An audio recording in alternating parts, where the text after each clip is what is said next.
Life won't wait for you to be ready. It will only wait for you to begin. I know many of you are standing at the edge of something new. Br a dream, br a decision. A season you can feel rising inside you, but you're not sure if you're prepared for it. And that's the truth about life. The changes that shape us rarely arrive with warning labels. They come quietly, like whispers from the future saying, grow. Before 2026 arrives, I want you to master 7 habits that won't just change your year, they will change you. Let's walk through them, one step at a time. You know, we grow up believing that life will give us some kind of signal when it's time to begin. A sign, a moment of absolute clarity. A whisper from the universe saying, okay, now you're ready. I waited for that moment for years. I kept telling myself I needed more skill, more confidence, more certainty. I kept thinking I had to know exactly what I was doing before I dared to take a step. But life doesn't work like that. Destiny doesn't come to you fully formed. It meets you in fragments, small nudges, subtle urges, tiny sparks that you can barely make sense of. And most people spend their whole lives waiting for the sparks to become a fire before they even strike the first match. The truth is uncomfortable. Readiness is not a feeling. It's a choice. It's a decision. It's something you claim after you begin, not before. Think of a seed. It doesn't wait for perfect weather. It doesn't wait for the soil to be soft or the sunlight to be gentle. It just breaks. It cracks open in the dark when no one is watching. That moment, that surrender is messy, unpredictable, uncertain, but that crack is what allows life to escape. That tiny moment of courage is what allows something impossible to grow. We are all seeds carrying entire forests inside us, but most people never allow themselves to break open. They stay whole, safe, unchallenged, and unevolved. They call it not ready. But often it's fear disguised as preparation, fear disguised as perfectionism, fear disguised as logic. We tell ourselves, let me wait a little longer, let me gather more information, let me feel more confident. And while we're waiting, life is moving, opportunities are passing, seasons are shifting, potential is quietly slipping through our fingers because we believe we have more time. But growth doesn't wait for your permission. There was a moment in my life when I had no idea what I was stepping into. I didn't have a map, I didn't have certainty, I didn't feel qualified. But something inside me, something small and persistent, whispered, try, just try. And I realized that every person who has ever built something extraordinary started exactly where I was. Unsure, overwhelmed, unprepared, but willing. Not ready. Just willing.br. And willingness is powerful. Willingness is divine. It's the moment you show God that you trust Him enough to move even when the path is blurry. It's the moment you tell the universe, use me, I'm here, I'm trying. That's when the air around your life begins to shift. That's when doors open. That's when people appear. That's when opportunities take shape. Movement creates clarity. Action creates direction. Beginning creates becoming. The world glorifies confidence, but confidence is simply the reward for taking action before you felt strong. Every master was once an amateur taking a shaky first step. Every expert was once a beginner whispering, I hope this works. Every success story you admire began with someone who felt unqualified, unready, inexperienced, but refused to let that stop them. And let me tell you something.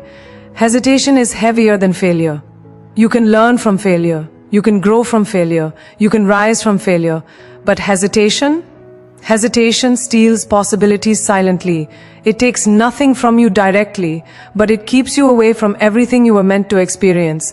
When you start before you feel ready, you activate a part of yourself that has been asleep. You wake up the courage you forgot you had. You awaken resilience, you awaken creativity, you awaken faith. Suddenly you realize that your potential wasn't waiting for the perfect moment. It was waiting for you to begin. Because beginnings are sacred. They are messy, confusing, humbling, but sacred. They are proof that you are alive enough to try, bold enough to trust, and brave enough to step into a story you haven't seen the ending of. Biba. So take the step, even if it's small, even if it's clumsy, even if your voice shakes and your knees tremble. Take the step. God meets you in motion. Grace meets you in motion. Breakthrough meets you in motion. Begin not because you feel ready, but because your future deserves a chance to see the light. There comes a moment in every person's life when they realize that discipline isn't about rules or restrictions or forcing yourself to do something you don't want to do. Discipline is about love. Quiet, steady, unwavering love for the person you are becoming. And when you truly understand that, your entire relationship with your dreams changes. You stop seeing discipline as a burden, and you start seeing it as a blessing, a form of self-respect, a form of devotion, a form of gratitude for the life you've been given. But you see, talent is beautiful. Talent opens doors. Talent gets you noticed. But talent without discipline is like a fire without oxygen. It flickers, but it never grows. I learned early that talent may give you a chance, but discipline gives you a future. Talent creates opportunities, but discipline keeps you worthy of them. Anyone can work when they feel inspired. Anyone can try when life feels easy. But the person who shows up consistently, the person who moves even when the world is quiet, the person who chooses commitment over comfort, that person becomes unstoppable. We live in a world that celebrates intensity but forgets to honor consistency. We praise the big moments, the awards, the successes, the highlights, but what truly shapes a life are the ordinary days, the small decisions, the quiet choices no one sees. It's waking up when you said you would. It's showing up when no one is clapping. It's keeping your promises to yourself even when breaking them would be easier. Those moments, those tiny battles, that is where self-respect is forged. Because every time you choose discipline, you say to yourself, I matter, my goals matter, my future matters. Every disciplined action is a vote of confidence in the person you are becoming, and that builds a foundation no obstacle can shake. .br, but discipline is not glamorous. It doesn't feel heroic. It feels slow, it feels repetitive, it feels like doing the same work again and again long after the excitement has faded, but that's the secret. Mastery is hidden inside repetition. Strength is built in silence. Dignity is earned through consistency. There were moments in my life when discipline felt like a lonely journey. Early mornings when no one else was awake. Late nights when the world had already gone quiet. Days when I was tired, overwhelmed, uncertain, but still showing up because I had made a promise to myself. And in those moments, something powerful happened. I learned that discipline was not the enemy of freedom. It was the doorway to it. The more I committed to my routines, the more open my life became. The more I stayed focused, the more aligned my path felt. The more I honored my commitments, the more peace I found within myself. That discipline teaches you how to trust yourself. It teaches you how to believe your own words.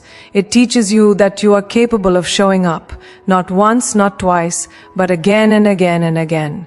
And when you trust yourself, when you believe yourself, when you honor yourself, you become someone powerful, someone grounded, someone unshakable. And let me tell you something, motivation will not save you. It comes and goes like weather. Some days it rains, some days it shines, and you cannot build your life on unstable skies.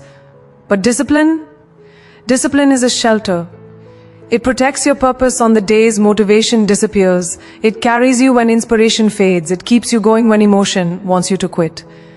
Discipline says, I choose who I want to be, not just how I feel today.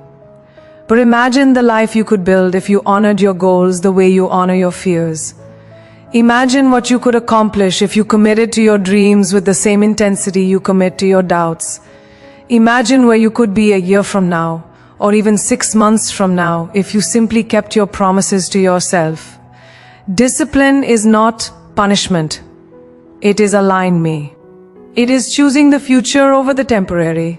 It is choosing purpose over emotion.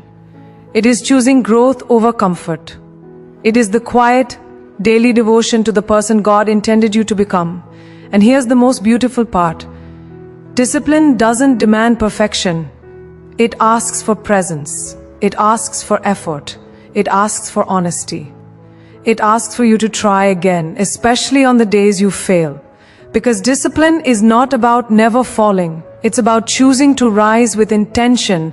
That PR, when you finally understand how sacred discipline is, when you embrace it with love instead of resistance, you will feel your life shift. You will feel your confidence expand. You will feel clarity wash over you. You will feel stronger inside and out. The world may reward talent, but life rewards discipline. There comes a point in your journey when you realize that peace is not a luxury. It is not something you sprinkle on top of a good day or something you hope to find when life slows down. Peace is survival. Peace is strength. Peace is oxygen for your soul. And protecting it is not selfish. It is sacred. It is necessary. It is the foundation of every dream you will ever build. For a long time, I didn't understand that. I said yes to everything. I gave my time, my energy, my emotions, my space, even when I was exhausted, even when my spirit felt drained. I allowed every opinion, every expectation, every demand to shape my world.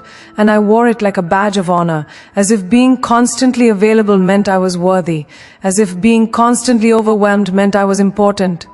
But slowly, quietly, without realizing it, I lost myself. Not all at once, just in small pieces. A little of my peace here, a little of my joy there, a ripple of anxiety becoming a wave. And one day I woke up and realized peace is not the absence of noise. Peace is the presence of clarity. Peace is the gentle voice inside you saying, this is who you are, this is what matters, this is what aligns with your spirit. And when you drown that voice under the weight of other people's expectations, you start living a life that doesn't belong to you. Protecting your peace means understanding that not every conversation deserves your involvement. Not every battle deserves your energy. Not every person deserves unlimited access to your mind and heart. Some people walk into your life with muddy feet, carrying chaos, carrying insecurity, carrying drama that has nothing to do with you. And if you don't set boundaries, they will track their mess into every corner of your soul. Your peace is your responsibility. Not the world's, not your circumstances, not anyone else's, yours. Peace requires saying no, not to be difficult, but to be whole. It requires stepping back from people who drain you, even if you love them. It requires stepping forward into spaces that refill you, even if they're unfamiliar. It requires choosing silence when anger wants to speak. It requires choosing wisdom when pride wants to win. It requires choosing your well-being over winning every argument or meeting every expectation placed on you. And yes, choosing peace often looks like losing something, losing approval, losing validation, losing the comfort of the familiar. But what you gain is far greater.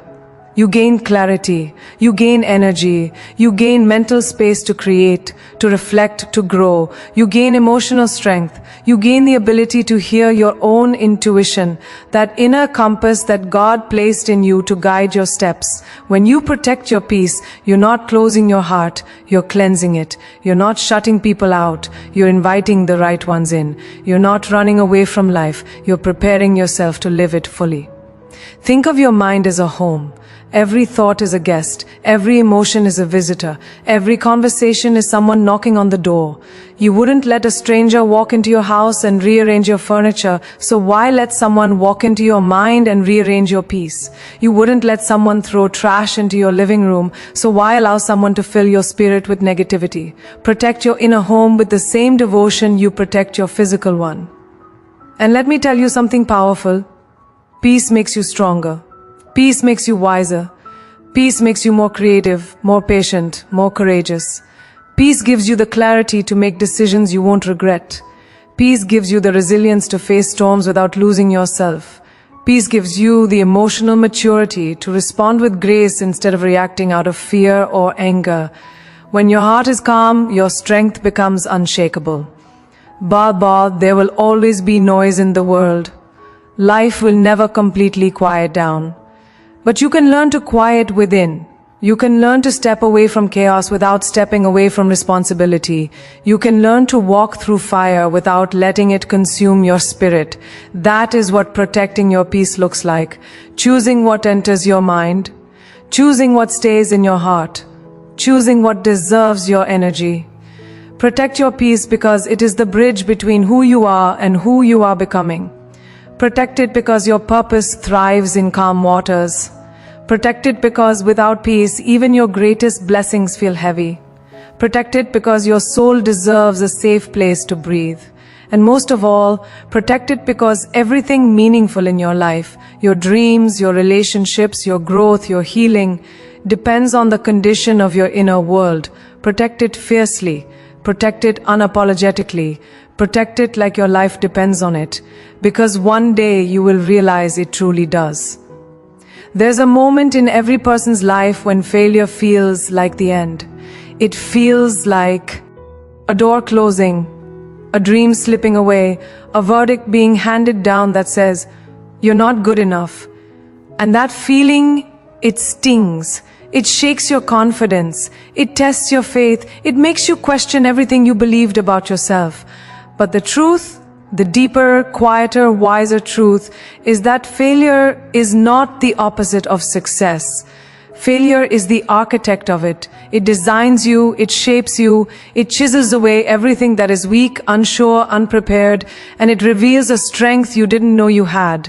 When I look back at the moments in my life that broke me, the ones that made me fall flat on my face, the ones that embarrassed me, humbled me, terrified me, those are the moments that built me, not the victories, not the applause, not the successes, the failures, the disappointments, the setbacks that felt like dead ends but were actually detours, divine redirections pushing me towards something bigger. Think of gold.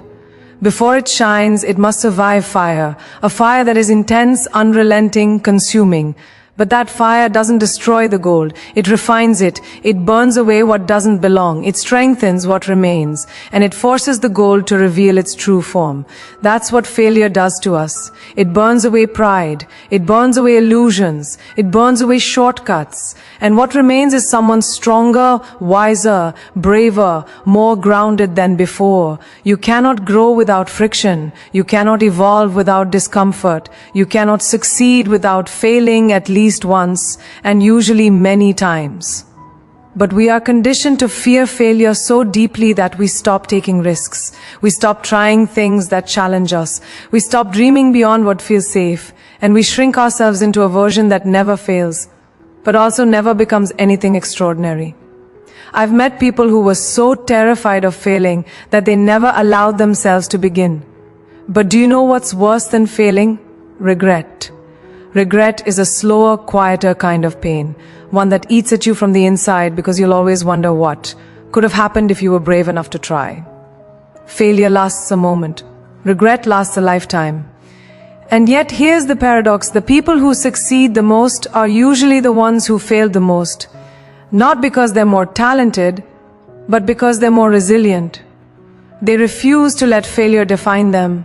They see it as information, not identity. They learn from it. They adjust. They rise. They try again, but not the same way. They try smarter, deeper, wiser. And that's when the magic happens, because success is rarely a straight line. It's a collection of missteps, mistakes, wrong turns, and unexpected lessons that eventually lead you exactly where you were meant to be. Every time you fail, you are being handed a blueprint, a clear map of what doesn't work so you can get closer to what does. Failure is feedback. Failure is refinement. Failure is growth in disguise. It's not the universe rejecting you. It's the universe preparing you for bigger responsibilities, preparing you for deeper purpose, preparing you for blessings that require strength you don't yet have, BR. If you never failed, you would never learn humility. You would never learn patience. You would never learn resilience. You would never learn how capable you truly are. You would never learn how to trust God with the pieces of your life that didn't go the way you planned. Failure forces you to expand. It forces you to confront weaknesses. It forces you to discover parts of yourself that comfort could never reveal. And here's something I need you to understand. Failure does not say anything about your worth. It doesn't make you less deserving. It doesn't make you less talented. It doesn't make you less capable. Failure simply means you're trying, you're stretching, you're daring to step into territory that is bigger than your comfort zone. And that alone is something to be proud of. You are not defined by the moments you fell, you are defined by the way you rise. And sometimes rising doesn't look dramatic. Sometimes it's a quiet decision to try again tomorrow. Sometimes it's simply refusing to quit. Sometimes it's choosing to believe in yourself even when you don't have evidence yet. So the next time you fail, take a breath. Sit with the disappointment, but don't stay there. Look at the lesson hiding inside the loss. Look at the direction the setback is trying to push you toward. Look at the strength it's trying to build in you. Because failure is not your enemy, it is your teacher, it is your sculptor, it is your preparation.br. Remember this, every great story includes a moment where the hero falls. But that fall is never the end. You who matters. They show you what needed to fall away so something better could grow. Staying grateful in every season means you stop living life as a series of conditions. I'll be grateful when I get the job. I'll be grateful when the relationship works. I'll be grateful when the dream manifests. No, gratitude is not a destination, it is a practice. It is something you choose before the blessing arrives, not after. It's waking up in the morning and saying, I may not have everything I want today, but I have enough to take one more step. It's recognizing that the breath in your lungs is a gift, that the challenges you survived shaped your courage, that the delays that frustrated you were also protecting you. Gratitude doesn't deny your pain, it doesn't ignore the difficulty, it simply reminds you that even in the struggle, there is still good, there is still growth, there is still grace. And sometimes that grace is quiet, almost invisible, like the strength you didn't know you had until life forced you to use it, or the patience you developed while waiting for something you thought should have arrived by now, or the wisdom you gained from a heartbreak that felt impossible to heal that by. When you choose gratitude, your vision shifts. You stop focusing on what's missing and start appreciating what's present. You stop obsessing over closed doors and start recognizing that they only closed because they were leading you somewhere that wasn't meant for your spirit. Gratitude turns scarcity into abundance. It turns frustration into clarity. It turns fear into trust. I've met people who had everything, wealth, attention, opportunities, and yet lived with a deep heaviness because they constantly compared themselves to what they didn't have. And I've met people with so little who radiated a joy that felt almost supernatural. The difference wasn't circumstances. The difference was gratitude. Gratitude makes you rich in the ways that truly matter, David. It also keeps you grounded. When life elevates you, and it will, gratitude keeps your heart soft. It reminds you that success is a blessing, not an entitlement. It reminds you that the same God who opened the door can close it if you forget where your strength comes from. Gratitude allows you to grow without losing humility, to shine without arrogance, to rise without forgetting the people who lifted you. And in your darkest moments, gratitude becomes your lifeline. Because even when everything feels uncertain, gratitude whispers, you're still here, you're still breathing, you're still learning, you're still becoming. It pulls you out of fear and places you back into faith. It reminds you that every season has a purpose. The blooming seasons, the breaking seasons, the planting seasons, the waiting seasons. Nothing is wasted when you are grateful. Gratitude also opens doors, not magically, spiritually. When your heart is grateful, you operate at a higher frequency. You attract opportunities, people, and experiences that reflect that energy. You approach challenges with resilience instead of defeat. You make decisions from clarity rather than desperation. Gratitude aligns you with abundance. Let me tell you something beautiful. Gratitude grows when you practice it. The more you say thank you, the more things you notice that deserve thanks. The more you appreciate the small moments, the more the big moments begin to flow. Gratitude expands your capacity to receive. It prepares you for the blessings you've been praying for. So stay grateful. In the victories and in the valleys, in the breakthroughs and in the waiting, in the answered prayers and the silent nights when you are still hoping for a sign. Gratitude is not about pretending everything is perfect. It's about trusting that everything is purposeful. Every season of your life is shaping you in ways you may not understand yet. But one day you will look back and say, thank God it happened exactly the way it did. But because gratitude doesn't change your circumstances, it changes you. It turns your heart toward faith. It turns your mind toward possibility. It turns your life toward meaning.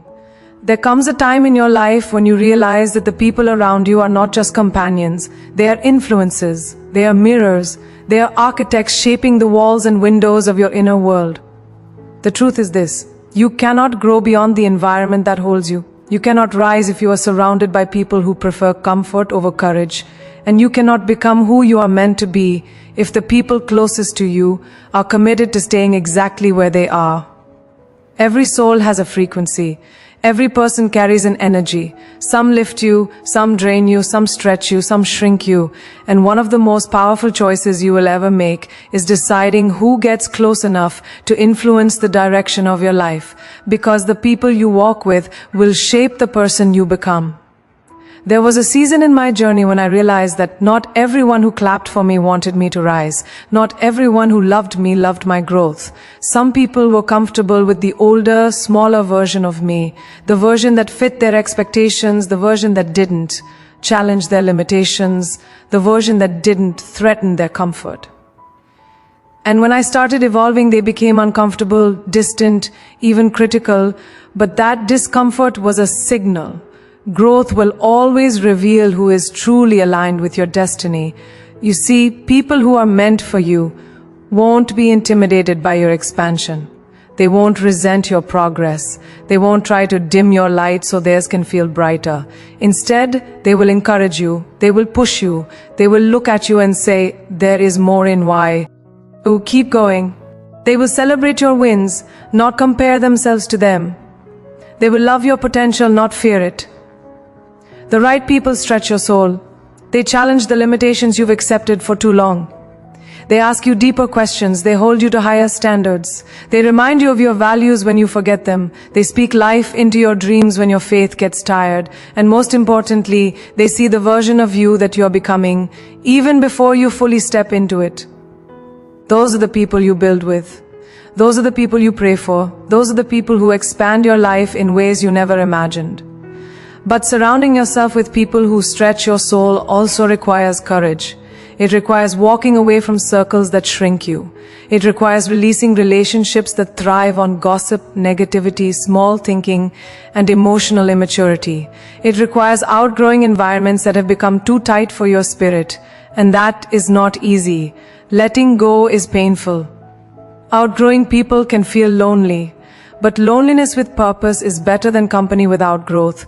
Sometimes God will remove people from your life not to hurt you, but to make room for the voices that will lift you higher. Sometimes the separation is protection. Sometimes the distance is divine alignment. And sometimes the people you lose are not losses, they are lessons. When you choose to elevate your surroundings, you elevate your life. When you walk with people who dream bigger, you start dreaming bigger. When you walk with people who work harder, you start working harder. When you walk with people who live with gratitude, service, faith, and discipline, those qualities become natural to you. You rise by association. You grow through reflection. You expand through connection. Your circle should not just support your comfort, it should support your calling. You should have people in your life who inspire you, challenge you, correct you with love, and celebrate you without envy. People who help you hold your vision on the days it feels heavy. People who remind you who you are when insecurity whispers lies. People who don't just want your presence, they want your evolution. And here's a truth many people fear to admit: you attract what you are. When you elevate yourself, emotionally, spiritually, mentally, you begin attracting people who are aligned with that version of you. So don't be afraid to raise your standards. Don't be afraid to set boundaries. Don't be afraid to expect loyalty, honesty, depth, and growth from the people in your life. You are not asking for too much. You are simply asking for what your soul deserves. At some point, you must choose between connections that feel familiar and connections that feel like destiny. And the right choice will never be the easy one. It will be the one that elevates you, surround you. A self with people who stretch your soul. People who see your power. People who remind you of your purpose. People who nourish your peace. people who challenge your excuses, people who believe in your dreams with the same conviction you're still learning to have. Because when the right people walk with you, you don't just grow, but you rise. There is a moment in every person's life when achievement alone stops feeling fulfilling. You can reach every goal, earn every accolade, collect every symbol of success, and still feel an emptiness you can't quite explain. That's because success without purpose is hollow. It sparkles on the outside but feels weightless on the inside. You can climb the highest mountain, but if you climb it only for yourself, the view won't move you the way you hoped it would. The heart is designed to expand when it gives. The soul grows when it serves. Serving something bigger than yourself is one of the most transformative choices you will ever make. It takes you out of the small world of me and places you into a greater story. A story where your presence matters, your actions ripple outward, and your life becomes a bridge for others. You begin to understand that your gifts were never meant to stop with you. They were meant to flow through you. There was a time I believed success was measured by how much I achieved. But life taught me that true success is measured by how much you contribute. Not how loudly you shine, but how many people find light because of you. Not how high you rise, but how many you lift along the way. Because service is not about charity, it is about alignment. It aligns your spirit with your purpose. It connects your blessings to something meaningful. It transforms your work into worship and your talent into testimony. When you serve, something inside you awakens. You realize that life has always been bigger than your plans, your fears, your dreams, your struggles. You begin to see that you were placed on this earth not just to exist, but to impact. And the beauty of service is that it doesn't require perfection. It doesn't require titles or wealth or influence. It only requires willingness. A willing heart can touch more lives than a powerful one. A small act of kindness can shift the direction of someone's day, someone's year, someone's life. I've met people whose entire purpose ignited because someone believed in them at the right moment. A word of encouragement, a gesture of support, a reminder that they mattered. That is service too. Service is not always grand or dramatic. Sometimes it is simple. Sometimes it is quiet. Sometimes it's the invisible work you do when no one is watching. The work that comes from a pure intention to make someone's burden a little lighter. And here's the beautiful truth. When you serve others, you grow yourself. When you lift someone up, you rise with them. When you give, you expand. When you pour into the world pours back into you in ways you never expect. Service has a way of returning to you as strength, as clarity, as peace, as fulfillment. The things you give away, compassion, kindness, encouragement, time, come back in forms that shape your spirit. Think of a river. The river stays alive because it flows. Water that is held too tightly becomes stagnant, but water that moves nourishes everything it touches. Your gifts are the same. They are meant to move. They are meant to circulate. They are meant to bless. When you withhold them out of fear or pride or insecurity, something inside you becomes stagnant. But when you release them, even in small ways, life begins to flow through you again. Serving something bigger than yourself does not always mean changing the entire world. Sometimes it means changing one person's world. Sometimes it means showing up for someone who feels invisible. Sometimes it means being a source of encouragement in a room full of doubt. Sometimes it means choosing empathy when judgment would be easier. Sometimes it means offering love where the world has offered none. But no matter how small the act feels, service shifts the atmosphere. It shifts you. Because serving aligns you with the highest, purest version of yourself. The version that listens to intuition, follows faith, recognizes purpose, honors humanity, and understands that life is not just about what you accumulate, it's about what you contribute.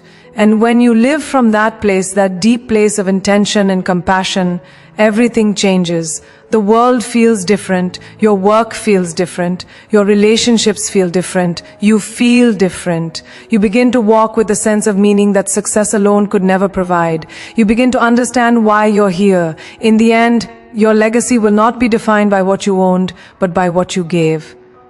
Not by how impressive you looked, but by how deeply you touched others. Not by how loudly you spoke, but by how your actions whispered healing, strength, and hope about bar. So serve. Serve with your heart. Serve with your gifts. Serve with whatever you have, wherever you are. Serve not because you want recognition, but because your soul recognizes its purpose. Serve because that is where true fulfillment begins, not in being important, but in being impactful. Serve something bigger than yourself. BR, and you will discover the biggest version of who you were always meant to be. At the end of the day, everything you seek, the healing, the clarity, the purpose, the breakthrough, it's already written for you. Not because life is easy, but because you were created with intention. You were designed with strength. You were placed on this earth with a purpose that no setback, no failure, no fear can ever erase. But PR, so walk forward with faith. Not blind faith, but brave faith. T. He kind that moves even when the path is not yet visible. The kind that trusts that every chapter, even the painful ones, is shaping you for something meaningful. Bar, you are not behind. You are not forgotten. Bar, you are not too late. Bar, you are exactly where you need to be for the next miracle to find you. Bar, stand tall. Breathe deep. Bar, and step into your future with a heart that believes this truth. But when God writes your story, no door is too heavy to open, no mountain is too high to climb, and no dream is too impossible to rise into. Go forward now, not with fear, but with faith. Bar, not with hesitation, but with purpose. Bar, and remember, Bar, you were created to rise, you were created to impact. Bar, you were created for more. Bar, your next chapter begins the moment you choose to believe it. Bar, so choose. Begin. Bar, and let God do the rest.